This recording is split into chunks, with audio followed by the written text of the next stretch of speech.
श्री सद्गुरु भगवान की जय। भागवत महापुराण की जय। कृष्ण कन्हैया लाल की जय। तो भगवान कृष्ण जब रुक्मिणी का हरण करके द्वारिका पहुँचे तो द्वारिका में बहुत स्वागत हुआ और नियम से पुनः विवाह का उत्सव मनाया गया।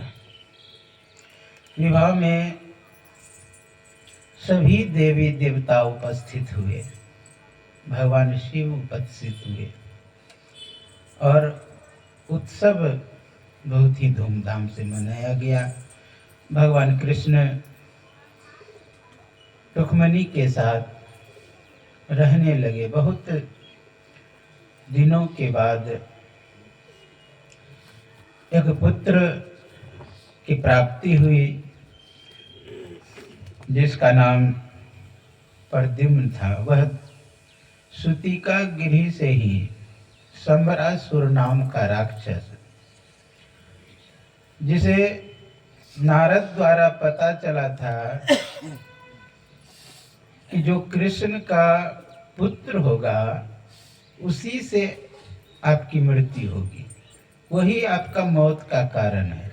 इसलिए सूतिका गिरी से ही संबरासुर प्रद्युम्न को चुरा लिया और चुरा करके समुद्र में जाके फेंक दिया। समुद्र में फेंक दिए। इधर रुक्मिणी बहुत व्याकुल हुई, अपने पुत्र के वियोग में बहुत परेशान रहने लगी। भगवान कृष्ण भी ढूंढने का प्रयास किए लेकिन नहीं मिला। जब समुद्र में फेंके तो एक मछली खा गई थी और उस मछली को कोई मछुआरा मार लिया और मार करके उस मछली को ले करके संबरासुर के पास ही पहुंचा दिया। कहा आप इसे स्वीकार करें, बहुत अच्छी मछली है। मैं सोचा कि राजा को दे देने से ठीक होगा। राजा साहब दे दिए अपने रसोइया को और रसोइया पहले से इंतजार कर रही थी, जान रही थी रसोइया कि मेरे यहाँ अवश्य प्रद्युम्न आएंगे, क्योंकि वो पूर्व जन्म की उसकी पत्नी थी।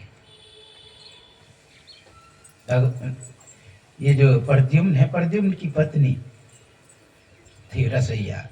तो रसोइया को नारद बाबा बोल दिए थे कि संबरासुर के यहाँ वो आएंगे, तो पहले से इंतजार कर रहे थे। जब मछली उनके पास पेट को फरा तो बालक रूप में निकला।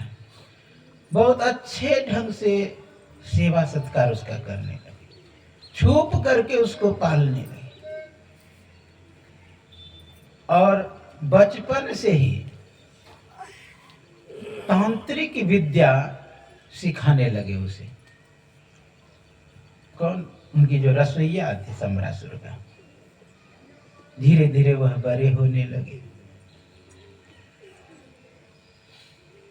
थी कौन? यह कामदेव और रति थी पूर्व जन्म में। जब भगवान शंकर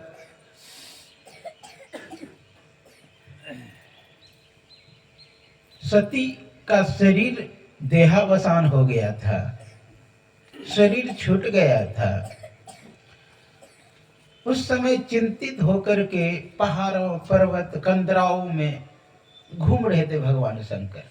एक बहुत मनोरम जगह मिला, उस गुफा में बैठ करके भजन कर समाधि में बैठ गए। देवताओं ने क्या सोचा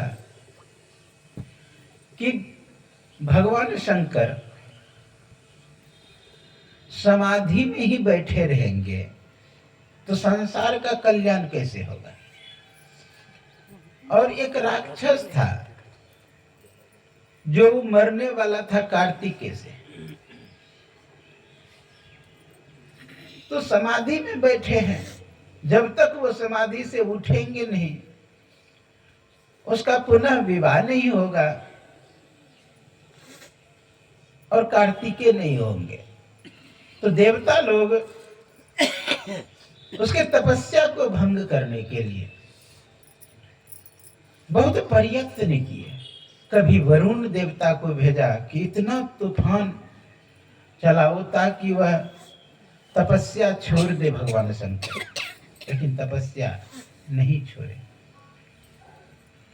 वरुण देवता को भी आदेश दिया जाओ इतना वर्षा करो ताकि उस वर्षा से परेशान होकर के भगवान शिव तपस्या छोड़ दे, लेकिन उससे भी नहीं हुआ। उर्वशी आदि अप्सराओं को भेजे कि ताकि भगवान शंकर तपस्या छोड़ दे।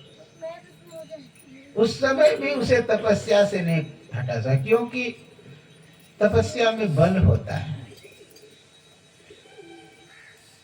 इसलिए नहीं जगे। तो अंतिम में कामदेव को भेजे। कामदेव नहीं स्वीकार कर रहे थे कि भगवान शंकर का मैं तपस्या भंग करूं, लेकिन इंद्र के कहने पर वो गए, एक वृक्ष के पत्तियों में छुप करके उन्होंने काम बाण चलाए। और काम बाण जब चलाए भगवान शंकर का समाधि टूटी, तब तीसर नयन उघारा, काम भयहु जरी जारा। भगवान शिव ने तीसरा नेत्र उघारा और काम जल करके राख हो गया। रति आकर के रोने लगे, चिल्लाने लगे, प्रभु मैं अब अकेली कैसे रहूं। तो भगवान शंकर आशीर्वाद दिए थे, जाओ तुम्हारा पति कृष्ण के पुत्र बन के जन्म लेंगे और तुम्हारा मिलन संबरासुर के यहाँ होगा। होता क्या है,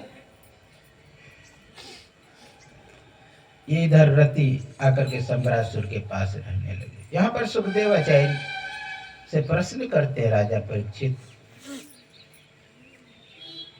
कि मैं सुना हूं कि लोगों के अंदर काम, क्रोध, लोभ, मोह होता है, लेकिन ये कामदेव साकार रूप में था, लेकिन है तो सभी के अंदर। बाहर के कामदेव को तो भगवान शिव जला दिए, उस जगह का प्रभाव बहुत अधिक बढ़ गया। तो जब अधिक बढ़ गया तो उस जगह पर काम का प्रभाव नहीं चलता था। काम चाह करके भी वहां पर ऋषि मुनि का कुछ नहीं बिगाड़ सकता था। एक दिन संयोग से नारद बाबा उसी स्थान पर ध्यान करने के लिए बैठ गए ना, तो फिर इंद्र ने भेजा कामदेव को और देवी देवता को, लेकिन कोई उसे तपस्या से नहीं हटा, नहीं कामदेव भी नहीं। अब इसे अहंकार हो गया कि मैं काम को जीत लिया, अहंकार हो गया। और उसे पता ही नहीं था कि इस जगह भगवान शिव तप किए थे, भजन किए थे, भक्ति की, उसका प्रभाव है। यहाँ पर काम को जला करके राख किए थे, इसलिए काम का कलाबाजी वहां नहीं चला।